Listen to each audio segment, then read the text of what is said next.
Okay, we are live. Okay, so I'll play a short clip.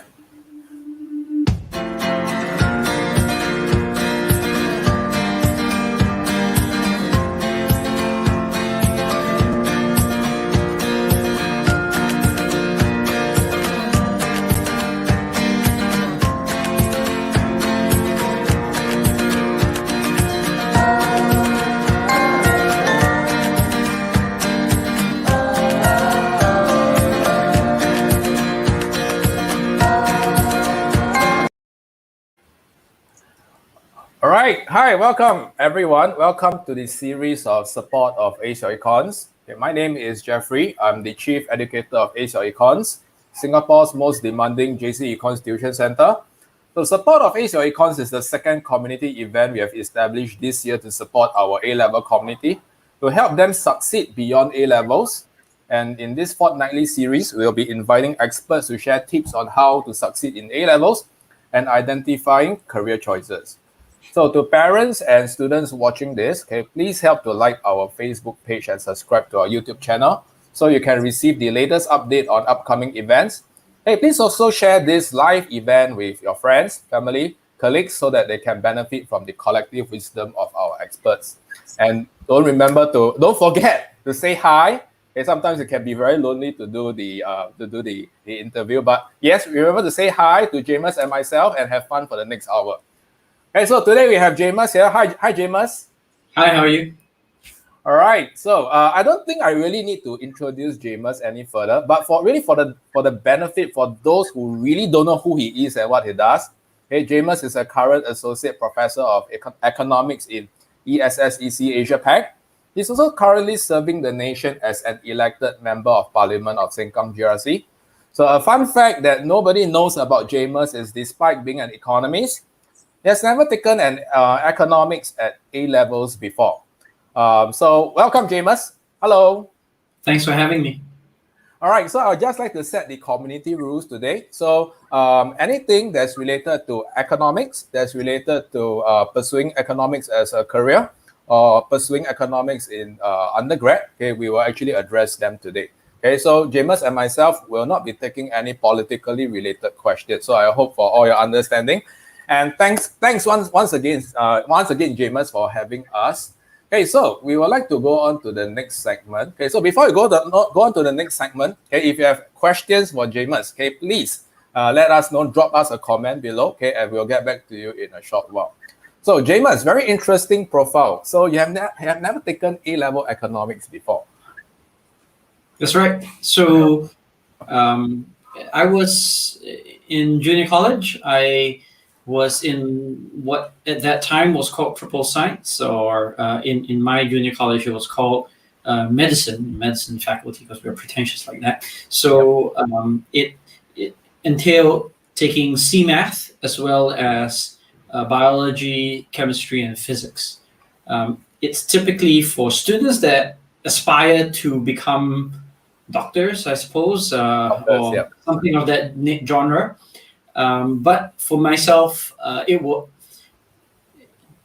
suppose it was always an option. I had pursued it in large part because, I was young, naive, and it was the most prestigious thing to get into, right? So since I got into it, I decided, yeah, sure, why not? So I'll do it. And I hated it, right?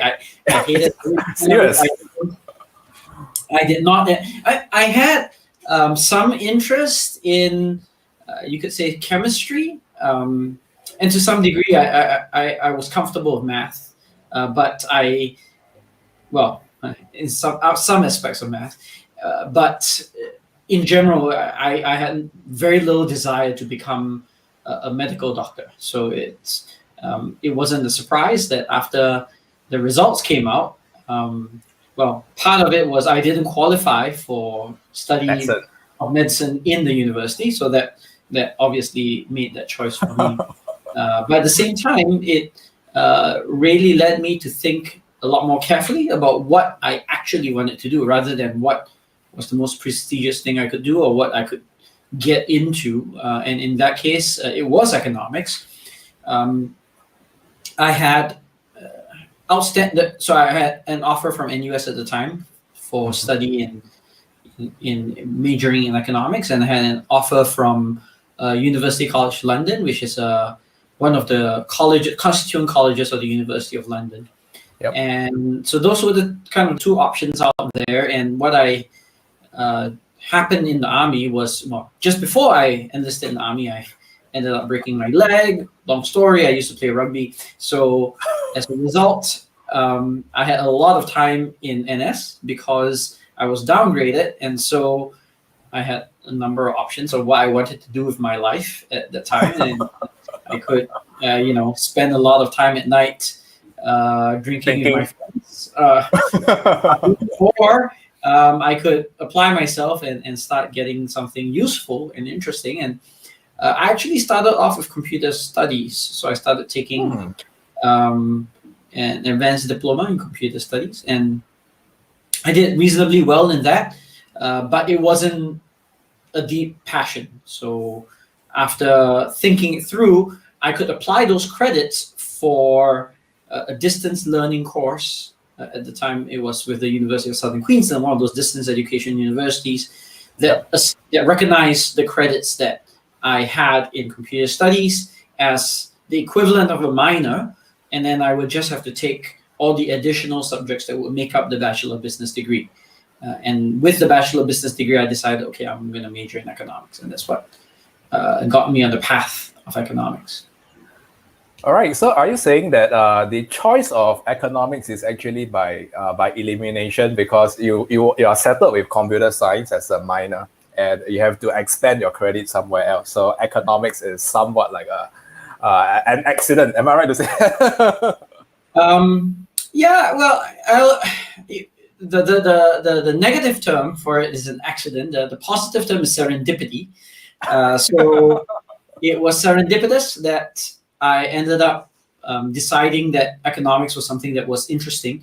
To be quite honest, unlike you guys, because I didn't take economics at A-level, I had no idea what the subject entailed, right? All I knew was what my friends told me, or most of my friends did take economics at A-levels, and they were telling me about, Keynesian economics, digging up holes and filling them and how that stimulates the economy. And I thought it's interesting as a concept. And so I got interested enough to decide to take at least the first principles course, right? So it's the equivalent of principles of economics. So you will learn when you go into university that your principles of economics course, which usually lasts over 1 to 2 semesters, covers the entire A-level syllabus, right? Usually the textbook that you study for A-levels is covered mostly over the course of principles of economics. So the first year of university. So I just devoured that knowledge and I really loved it. Wow. And I did really well in that course to a point where, well, I didn't start off doing well. Obviously, I had no background, so I did very poorly in my first exam. But because I was so interested, I kept at it, and eventually I became like the most improved student. You only get most improved student basically when you completely screw up, you bomb. Right. You really do well, right? So that was what happened to me. I bombed the first thing, and then because I kept at it, because I was so interested in it, I eventually picked myself up. All right, so to the viewers out there, okay, Jamus' path is actually pretty interesting. So in case you're wondering how is it applicable in the modern times, these days, okay, the contrasting subject that all of you have to take, okay, has to be, if you're a science stream student, you have to take one contrasting arts subject. Okay, so economics usually fit the bill. All right, so back in our days, okay, you can really specialize like science, being a science student. Okay, or art student. Okay, so this is how we are trying to bridge the gap. So thanks for sharing. How do you actually get started is really interesting. Okay, so before we go on to the next segment, okay, if you have questions with regards to how is economics going to be like in undergrad, as well as economics going to be like, okay, as a career path, okay, please drop us the comments below, okay, and we'll get back to you in a short while. So, Jamus, okay, you're supposed to share with us, okay, with your current background as a professor, okay, and I was looking through your LinkedIn profile. It's very, very established, solid credentials of yourself being an economist and also in the lecturing side. So, our community, especially our A-level community, okay, some of them, they're waiting for results, okay, especially this month end. Okay, I think the A-levels results will be out. Okay, and some of them may and some of them may be considering economics as a discipline to pursue. So, given your current context as a lecturer, you have lectured in several places before. Maybe you can share with us. Okay, what are the 3 tips that you have? Okay, for the A-level grads, they are looking to consider this discipline of pursuing economics as an undergrad. Yeah, so I'll focus on how to think about the ways that you can best succeed in your undergraduate career, if you will. So the first, and any economist will tell you this, especially if you plan not just to pursue economics as an undergraduate, but eventually to move on, become a professional economist, so you'll go on to graduate studies, either with a master's or a PhD, is that you really need to get to some level of comfort with math, right? So in many textbooks, they will say in the preface matter, they will say, okay, you have to have at least high school mathematics. Usually what that means is that many economics majors will require you to have at least 2 semesters of math, usually the equivalent of a combined calculus and linear algebra course. So I guess you would cover the equivalent of the further math syllabus. I'm not sure if further math also does linear algebra, but you would definitely need at least those tools within an undergraduate degree. And then if you decided that you wanted to either specialize in mathematical economics or to become a professional economist, you will also need to take additional courses. So this will be necessary for you to even get entry into graduate school. You'll need usually multivariable calculus. You'll be much better if you have a first proofs course or real analysis, for instance. So those are examples. You would need like a bundle of math classes, right? 4 or 5 courses in math to make your round off your undergraduate degree, and also even as you are taking your economics classes to reach a certain level of comfort, so that you're not focusing just on solving the math, but also trying to understand the economics that underlies the math. And so I cannot emphasize how important that is. So that's the first tip. A second one is to think a little bit about how economics actually applies to the rest of the real world, right? So it's different for everyone. For me, I was just interested in economic principles. Some people think that economics is just about, I don't know, the stock market, or it's just about finance or the macroeconomy. Actually, economics is just about it's a certain study of rationality and human behavior. And there are economists that study things that are very, very esoteric. They study things like the institutions that comprise our society and how those evolve and how that contributes to cultural outcomes that we observe. There are economists that study human decision-making at a very mathematical level, and then there are those that study it at the experimental and behavioral level. There are economists that study the organization of firms in the economy, that's called industrial organization, and then there are those that study phenomena like the gender pay gap and racial pay gaps. So those are economists that kind of do what's called applied economics. So you have to find your own interest, but economics is actually quite a big tent. So you can go very broadly in terms of the type of social scientific subject that you are interested in, and you'll see that economics probably has something to say about that. For my best friend, he was interested always in reading The Economist, which is a magazine, a weekly news magazine. Yep. And that is another way to kind of sustain and build your interest, because you're reading about how economics plays out in the real world in different countries worldwide. Right. So that's like find your passion and use that to drive what would otherwise be potentially very textbook study of models and equations that can get dry if you don't quickly relate it back to your original passion and interest. All right, And then the third one, yeah. Jamus, I have a question. All right, Sure. so when I was pursuing my undergrads there in the economics degree, I used to struggle a lot with statistics. So I don't know whether is it part of the first tip that you have mentioned about leveling in math. Yeah. So that's part of it. To be quite honest, I found statistics to be the easiest part of mathematics in the sense okay. that it does require you to understand certain statistical tools and concepts and principles.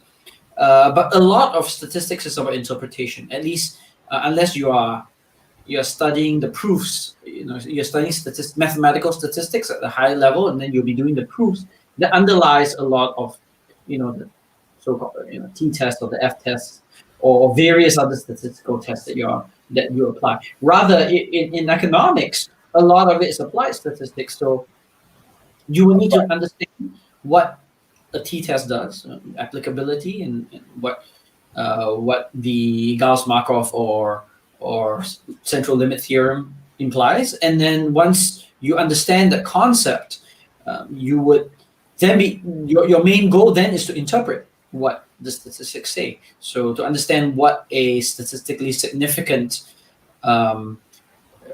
coefficient in a regression equation. I'm using a lot of technical terms there. So to understand when a particular factor, let's say you are interested in the phenomena of economic growth, and you want to know to what extent does education play a part in economic growth, you would run what's called a regression, which relates the relationship between economic growth and education, and you want to see whether the estimated effect of human capital or education in this case is just due to has no effect because it's due to chance, or actually it is difficult to attribute this effect to chance alone. All right. So I hope the audience was considering to pursue economics, okay, in the undergrad. Okay, so having the first two tips, okay, having a good math background, a statistics background, is going to help. Okay, and of course, having adequate interest, okay, can actually drive you further. So, Jamus, I do have students who ask me, Mr. Teo, I like what I do in JC Econs. So JC Econs, there's no math involved. It's a lot about essay writing, and they're kind of aware that they have to level up their math, and they are not really confident with that. So, what is your advice for this younger audience who is actually not very confident with that, but they really have a genuine interest to pursue economics? What's your biggest takeaway or tip for that?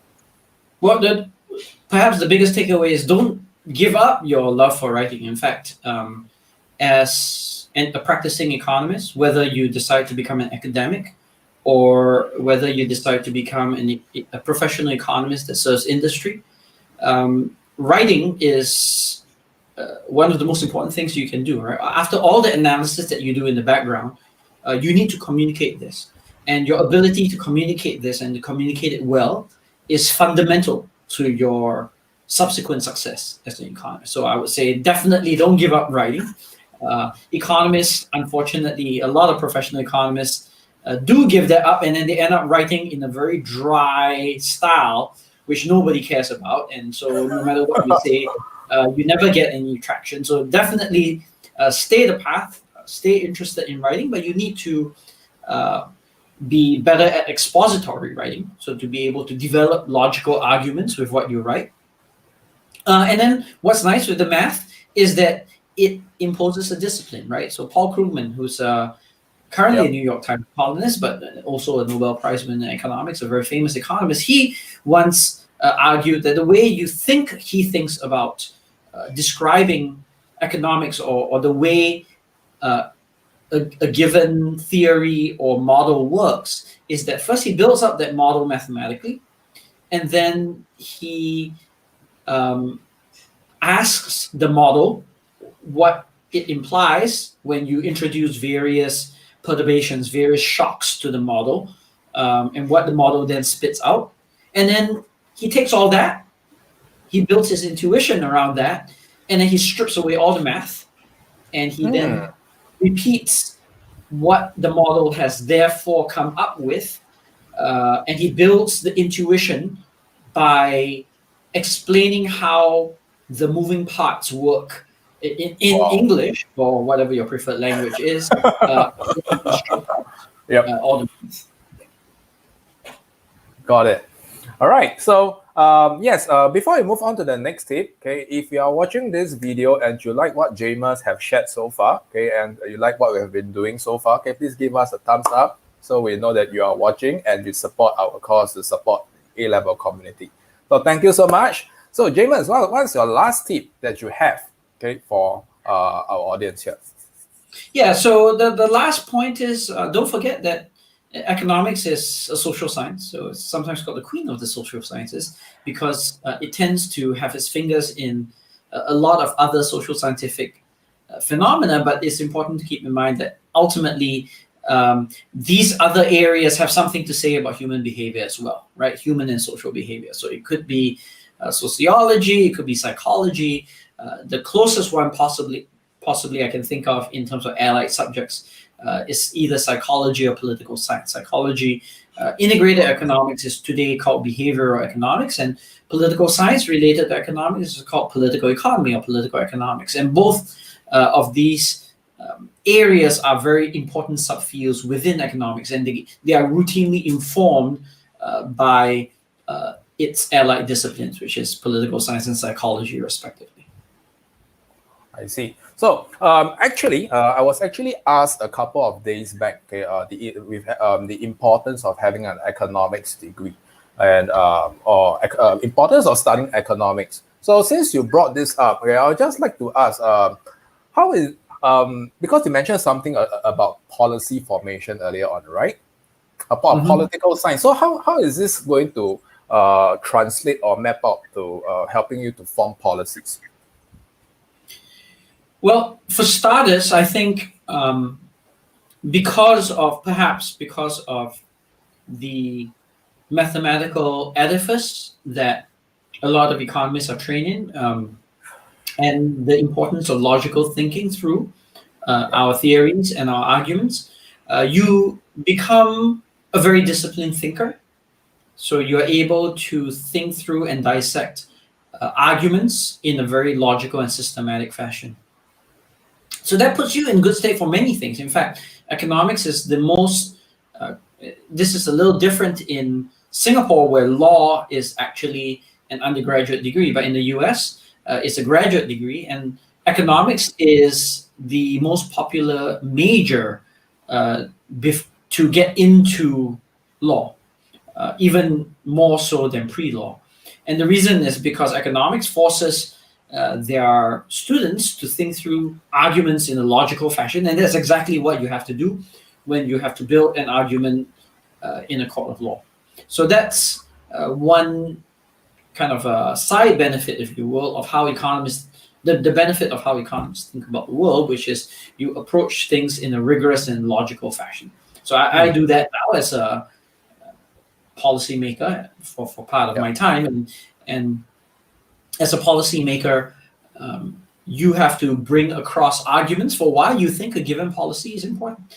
And economics clothes you, I think, with a lot of tools to make those arguments, both from a theoretical perspective, why you would rule out one versus another policy, for instance, but also in being able to evaluate the empirical evidence that is out there, to think about why it is that you may choose to support one type of policy versus another, because the evidence, at least as brought forth by research, by analysis, statistical analysis, as well as experimental analysis of the data, tend to lean in favor of one versus another. All right. So am I right to say that economics is a good discipline to have as a policymaker, but it is not necessarily that you have to graduate with an economics degree? Am I right to say that? Yeah, I mean, policymakers don't all have economics degrees, but what I'll say is this: when after I finished my undergraduate degree, I had a decision to make. I was very interested in political science as well as economics, and I had a decision to make on whether I would want to pursue a PhD in either political science or in economics. And my mentor at the time, who was an academic, she told me that, if you choose political science, you can never go back to economics. But if you choose economics, you will be armed with enough tools that you can always take on political science questions. So the reason why I ended up choosing economics was because it had it offered the best, at least among the social sciences, Swiss Army knife for thinking about policy questions, right? So you don't have to have an economics degree, but because of the way that economics trains you in terms of how you approach a problem, in terms of how you think about phenomena in the world, it trains you to at least have that basis for thinking about policy questions, and then everything else you build on it, right? So I talked about another allied subjects. One of them is history. So you can always pick up the history behind any given policy, or to understand the kind of historical institutional setting whereby you are proposing a given policy change without necessarily being a historian by training. You can just read that up, right? Of course, historians have other skill sets, but importantly, you are able to bring to bear historical fact on a policy question without necessarily being a historian by training. It's much harder to bring economic ideas and theories and tools to a policy question when you don't have economics training as a background. Got it. All right. So to quickly sum up, okay, having economics is a plus. Like what Jamus have mentioned, it's a Swiss knife. It offers you many choices. Okay. And yes, okay. We do have some questions coming in. So I'd like to say hi to all of our supporters who are watching this. Thank you. So we have a question from Yong Chuan. Okay. So question for Jamus. Interesting. Hey, would you have chosen a different career path if you have this is a theoretical question because we are not going to go back in time. Yeah, but would you have taken a different career path if you would have studied economics in JC? So this is an interesting question at two levels. One is because it prompts us to think about the counterfactual. And one of the tools you learn in economics is how to think about the counterfactual and what that counterfactual actually would be otherwise, right? Historians do this as well a lot in their thinking. So we have to be fair to other social sciences here. In this particular case, I would probably say that if I had taken economics in JC, it might be a little different in that I would have not realized how much I might not have realized how much how much more mathematical economics would be, especially at the graduate level. And if I had taken economics in JC, who knows? I would probably have been exhausted, by having so much. But to be quite honest, I don't know, because I took economics as my major in undergraduate. I took economics as my master's, and then I took economics as my PhD. So maybe I'm just a nut for economics, right? So maybe if I did Econs in JC, it wouldn't have discouraged me at all. What I will say is that because I kind of ended up playing a lot more rugby than actually studying in JC, I probably didn't take away a lot from my 2 years in JC. So, I'm really not the best person to ask this kind of complicated question of economics in JC. All right, Yongchan, I hope you have your answer from Jamus. Okay, so yes, for the viewers out there, okay, feel free to shoot us any questions that's related to economics, career path, choice in JC. Yongchan is a very good friend of mine. Okay, and next we have Valerie. Okay, Valerie is asking. So not many econs grads becomes professor or policy maker, me myself. So where do your peers end up, or what type of jobs can economics graduate apply for today? Okay, so I did my undergraduate degree in a small program in Australia. I was sharing with Jeffrey earlier on. I did it by distance learning when I was in Singapore during NS in part, and I went over. So I can't speak so much for how it would be if I had graduated from just undergrad, because I didn't meet many people in the undergraduate program. But I'll tell you a story about my master's program.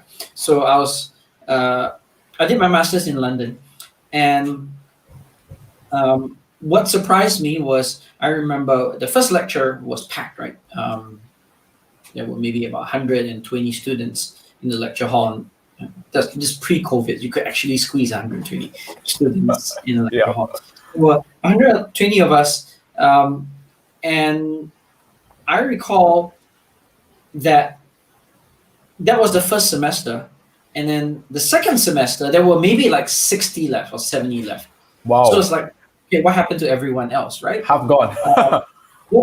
They got jobs.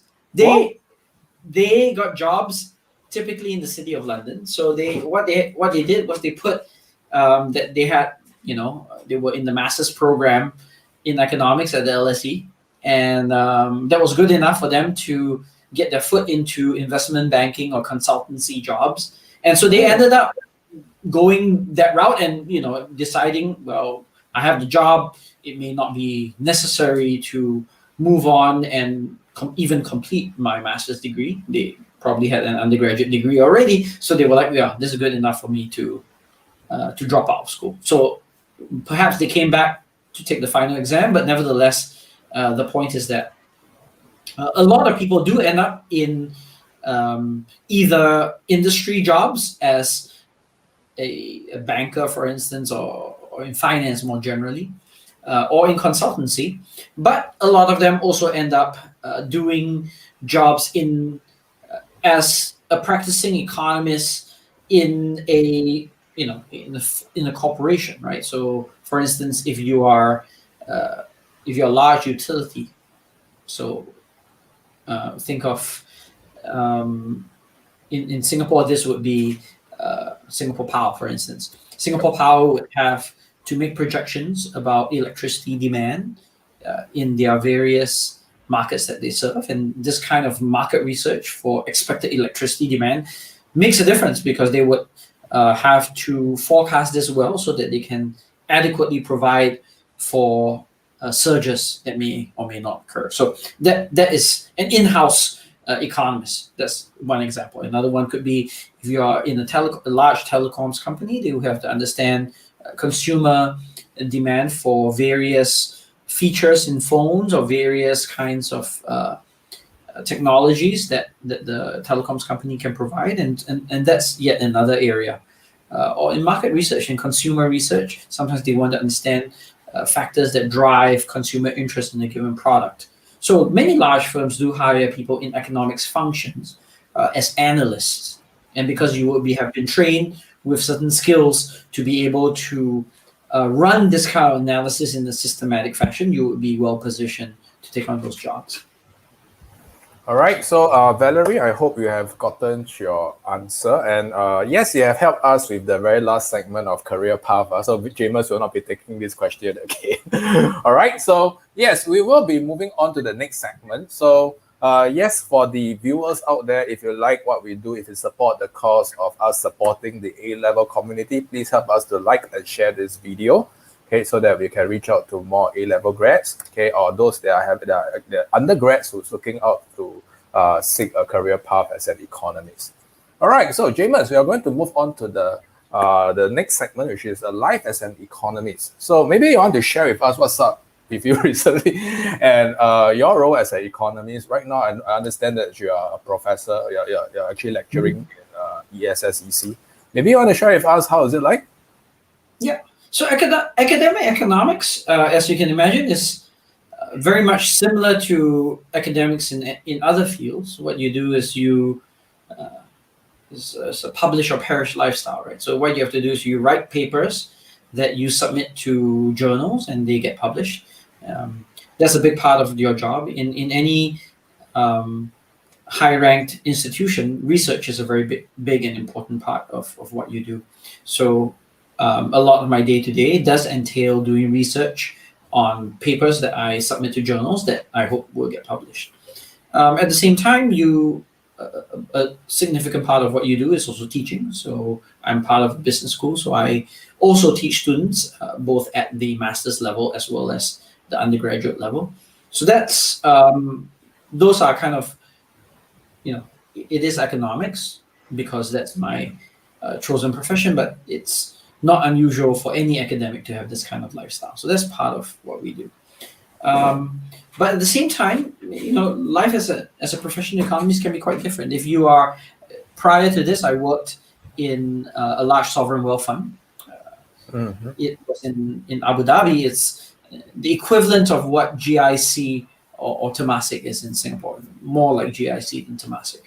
And there I was part of what's called portfolio allocation. So, a lot of these Arab Emirates, they have a lot of oil surplus funds, so they have to reinvest that in some fashion.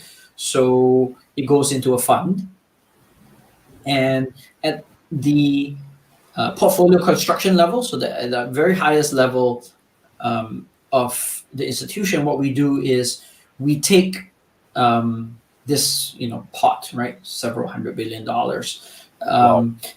and you make a decision on how you're going to allocate this across investments globally. So a big part of what I did on a day-to-day basis was try to understand the macroeconomics of all the investable countries that we were interested in, provide forecasts for real GDP growth and inflation and exchange rate, because the fund would basically keep score in dollars.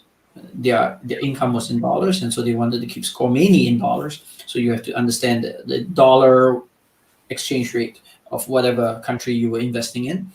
And I provided those forecasts, right? And those would form the macroeconomic assumptions for different asset class specialists. So you would have equity asset class specialists, you would have bond specialists, and they would take the common macro assumptions that I would provide to them. They would then plug that into their own models and come up with expected returns. And then those get fed into an optimizer. And with the optimizer, they would basically spit out an allocation of investments across different asset classes in different geographies in the world. So a lot of brain power ultimately went into generating basically one A4 paper of percentage allocations in different markets and assets around the world. And then with that, investment decisions could be made. I see. So just now you actually mentioned about lecturing and also submitting research work. So this is part of your day-to-day work. So I'm just curious, right, which aspect do you enjoy a little bit more? Or they're the same? I think I enjoy different parts of the job. So I really do get energized when I'm in the classroom. I enjoy sharing with people, especially with students that really care about economics and want to learn. It's very enjoyable to be able to teach them. And what's interesting is that it's not just people who are younger and not so exposed, right? So I also teach in the executive MBA program. So executive MBA programs are for those mid-career professionals, usually in their late 30s or early 40s. I know for you guys in A-levels, that's like, they're like dinosaurs, right? No, you do actually get to your 30s and 40s at some stage in your life. So for these guys, they might have had no economics background prior to this, but over the course of their careers, they have been exposed to elements of economics. They have heard about what GDP is. They may have heard about what inflation is. They know that it matters for their business. And so they come with a certain interest in the subject that you can slowly fan and actually get them really interested. You wonder, oh yeah, why is it that the stock market. Everyone is talking about bubbles in the stock market. So yes, you can explain that potentially with economics, or people might ask, oh, why is it that people are talking about the exchange rate and why the dollar is currently very, very weak? And there are theories to explain that as well. Or why do people think that China is the next big economy that will dominate the Eastern Hemisphere? Economics has something to say about that as well. So you learn that very much. That teaching is very enjoyable when you have interested students. But at the same time, obviously, the nice thing about research is that you can really go and just make a decision. I'm interested in answering this question. So economics is all about, well, not just economics, but any academic research is all about being able to ask interesting questions and then answering them well. So if you're someone that likes to ask questions, and you like to think of all possible ways to answer a question and to make it exhaustive and defensible and convincing, then you are suited to spending a long time answering it could be a very simple question, right? It could be like something as straightforward as, is the presence of foreign banks good or bad for an economy? You can imagine that they are good in that they are bringing foreign money into the economy, so that's a positive. But at the same time, it could be bad, right? Because if, let's say, there's a crisis in that home country, that foreign bank may decide to pack up and run just at the worst time for your economy. So both of these matter, and how do you evaluate between them? And more recently, health economics has become very important. So with the pandemic, people ask, well, should we care about giving up the economy because we are in a health crisis, or should we try to thread the needle to keep the economy open so that people have jobs, but at the same time don't worry about the spread of the pandemic? Economics and health economists have something to say about that as well. So that's if you are interested in asking questions and answering them well, and arguing over what is a better answer, then you are suitable for that life as an academic. Yes. Got it. All right, so we have several questions. Melvin here is asking, so what are some of the areas that future PhD should pay attention to with regards to the climate of Singapore? So if by the climate of Singapore you mean what in terms of the opportunities that would be available after you graduate with a PhD, well, thankfully, unlike when I first graduated, Singapore didn't really have that many opportunities for PhD economists, right? You could be in academia, but even then we had relatively fewer universities. Or you could perhaps, even the government sector didn't really hire economics PhDs, but now you can have a credible career as a government economist with a PhD in economics. You could imagine joining a think tank in Singapore. There are a number of these in Singapore now. And that is a viable career. You can think about policies, both for Singapore or for the wider region. Mm-hmm. You could be an industry economist, like I suggested earlier on, and especially in various areas of finance, right? Because Singapore is a big financial center, so you could be one of those bank economists, or an economist that caters to portfolio allocation and wealth management, for instance, which is, again, another big industry in Singapore. So I would say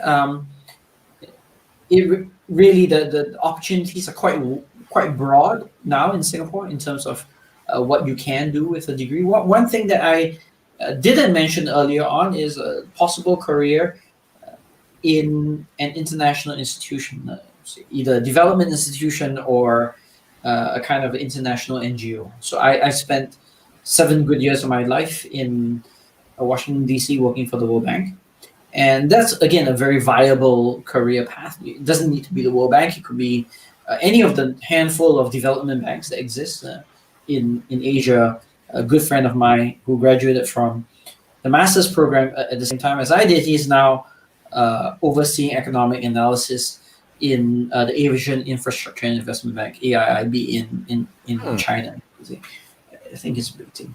Yeah, and so that's again a viable career option. Or you could imagine a career in the UN, right, helping with managing economies worldwide, both in terms of especially development and helping them with their development process. And it can be a very fulfilling career. You help, the model of the World Bank is to imagine a world free of poverty. And so you actually doing something that you love can contribute to the betterment of the world at large. And I think that's very fulfilling and satisfying. All right. Thanks, Jamus. Melvin, I hope you have found your answer. So we're going to move on to the next by Wei Chen. So what are the difference in career paths if we major in sociology instead of economics? I'm seeing that both may have some similarities in studying how society and people work. So I've never studied sociology, so you have to take what I say with a little bit of a grain of salt. But what I'll say is this: sociology does study society. One obvious difference between the two, I think, there is a subfield within sociology called mathematical sociology, but most sociologists aren't as mathematically inflected, whereas it's hard to find an economist that isn't at least significantly comfortable with math. So that's one definite difference between the two. The other difference, of course, is that sociology does study society, but economics can study individual behavior, right? So you don't just have to study interactions between individuals, for which there are a rich set of tools, both in terms of macroeconomics as well as game theory, which studies strategic interaction between agents in the economy. But also, economics studies optimization or individual behavior in terms of what might be deviations from optimal rational choices, right? What I talked about earlier on in terms of behavioral economics. So I would say that economics, I feel, has a bit broader scope than what sociology might offer. And then finally, and this is a bit of a snide remark, but economists do get a little bit more respect in academia than sociology. So you do with that what you will, but I'll just add that final thought. All right, Wei Chen, I hope you have got your answer. So thanks for asking. So we are going to wrap up the Q&A session really soon. So if you have any other questions as pertaining to career path or pursuing economics as a discipline, please drop us a comment below. Okay, so Melvin has been very participating. So he has been asking, what is one skill set that is strongly lacking in the climate of Singapore for economists to have a competitive advantage over other regions? So I've never taught economics at the A level here, unlike Jeffrey. So I can't say so much about how economics is taught at the A level in Singapore, or even at the undergraduate level, because I've not taught undergraduate students in any of our autonomous universities here. But obviously math, as I suggested, is important. I don't know to what extent it is emphasized in the universities here, but if it isn't, that is a skill that is very, very important. But if I may take a step back, I would probably say something that is not just a climate in Singapore, but anywhere in the world. Undergraduates have to be able to think creatively and out of the box, right? So that's what helps you succeed, I think, and stand out as an economist, not just as a PhD economist, where of course creativity and out of the box thinking are naturally appreciated and valued. But even if you are in industry, of course you want to be able to provide reliable forecasts. But out of the box thinking is what establishes you as someone, if you were to actually experience something where the consensus is wrong, right? So when you are off consensus and you're right when you're off consensus, that is when you really distinguish yourself. So being able to think out of the box, being able to know when it's probably fine to be part of the consensus and when it is actually better to be able to independently say, no, actually, I'll rather take this different position and to be able to defend it and to be able to be comfortable with defending it. I would say that's a very big part of a skill set that is valuable, not just in Singapore, but anywhere in the world. All right, so Melvin, I hope we have got your answer. So it essentially is creative thinking and not hurt thinking. All right, so yes, Melvin, one more question from Melvin. So with regards to life as an economist, what is one skill set Singaporean economists need in order to progress as a country? I would say that, yeah.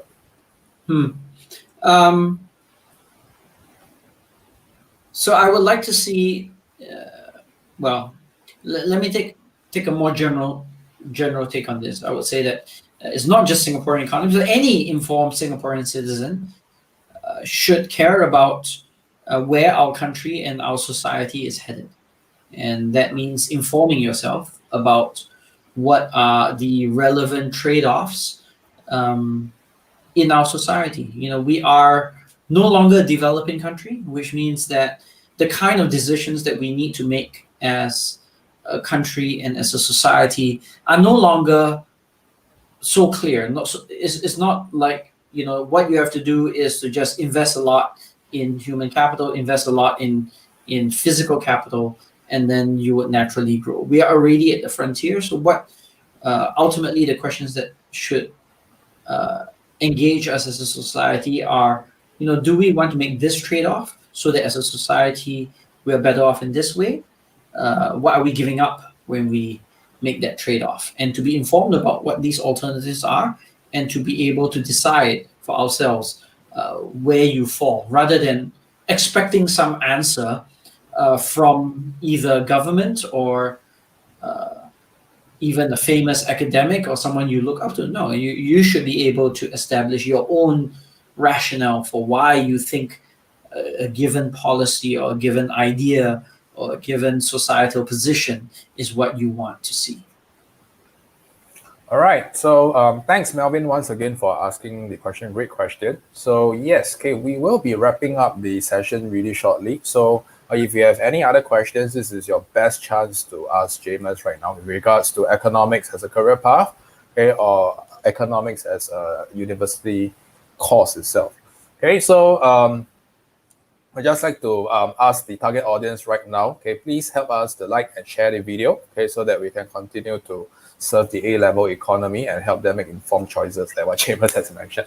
All right, so having said that, okay, we are going to, any more questions? If not, we can take it outside, okay? So yes, we have come to the end of the session. So once again, if you like our community series, please like our Facebook page and subscribe to our YouTube channel with regards to the latest upcoming interviews. So we'll be taking a break for the Chinese New Year, and I will see you guys back in 2 to 3 weeks' time for the next series of support of Econs. So with that, thanks, Jamus, and thanks everyone for tuning in. Thank you, and I will see you guys again. Bye-bye. It was my pleasure. See ya. Bye.